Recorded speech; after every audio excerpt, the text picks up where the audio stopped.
The Consumer Protection Council is a parastatal of the federal government of Nigeria, empowered by the Consumer Act of 1992 to protect rights as it regards goods and services of consumers.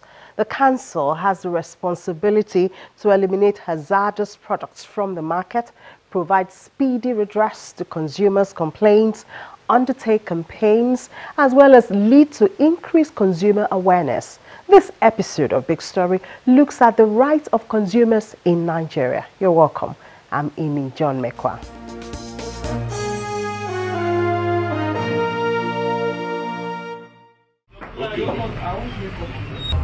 The consumer is entitled to high-quality products and services that will equal the value of money spent, and in any case where it is otherwise, the consumer should be able to seek redress.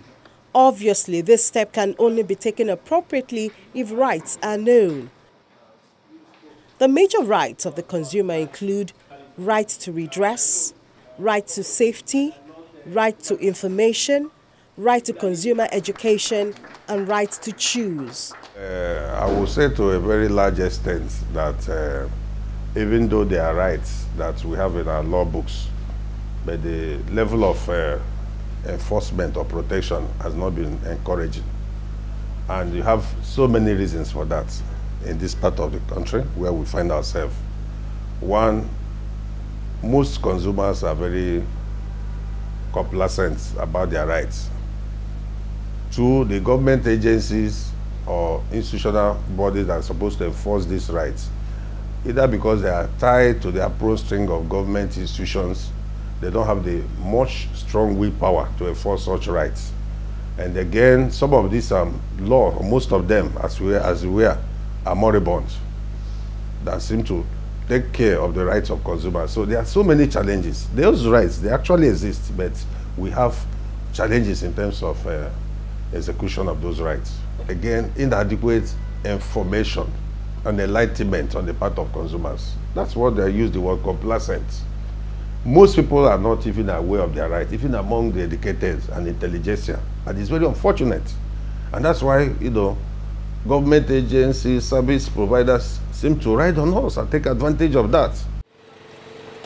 The consequences of the lack of information has generated complaints from a lot of sectors in Nigeria. In Okeafa Magboro area of Ogun State, the grouse is with the Electricity Distribution Company of Nigeria. They say they were only connected to the national grid in August 2017 after 8 years of living without electricity. Shortly after the connection, they are faced with another problem. We have issue with our estimated bill, our NEPA estimated bill.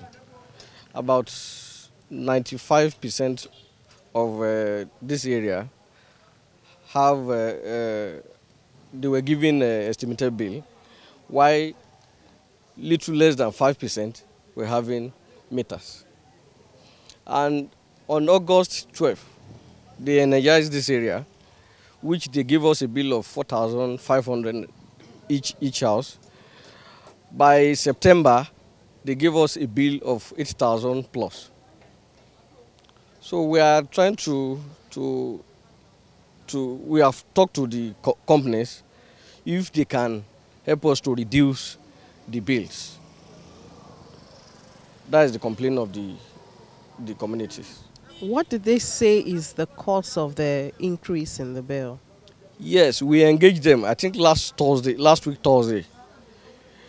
When we engaged them, they said they have only few records with them. And I think with, after August, about 500 people has been connected, and they didn't have those records with those companies. I think that was the problem.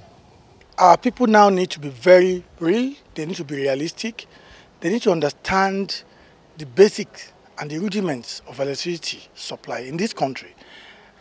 When I was the chief legal advisor at Ibadan, DISCO, from 2013 to late 2014, I was fully involved in the Magboro, Ibafo, Mowe axis issue. I went there to hold a series of meetings with the CDA, the CDA of that area. And Ibadan Disco has invested so much money in conjunction with the NIPP, the federal government, TCN, to the extent of getting supply from Okearo in Ota area, all the way to ensure an improvement in supply. And this took so long, and I was so happy, even after taking this national assignment, right there in my office in Abuja, when I heard about it, I was so happy for the people of that area. Now my people are connected, but that's my local government, or Bafemi Owode local government. My people are connected, and now they are complaining that the billing is too much. This is an area where they enjoy an average of 15 hours of electricity, unless there's fault.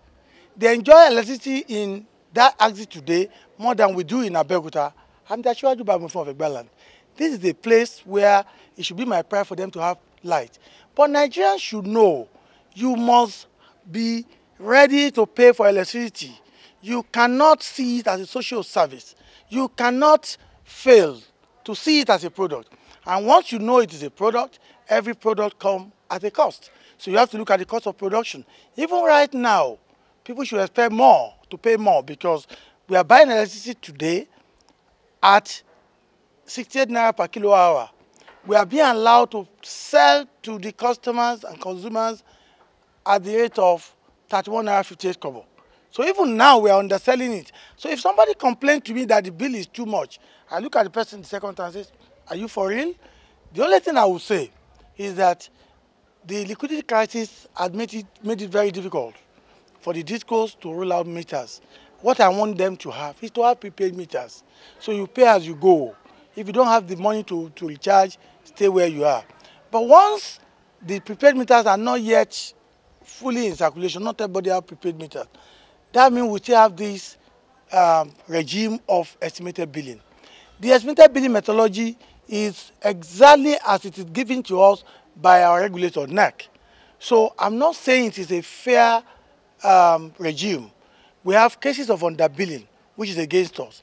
We have cases of overbilling, which is against our customers. So it is not 100% accurate, but we have an idea of what goes into each community or each cluster or each area from that distribution transformer.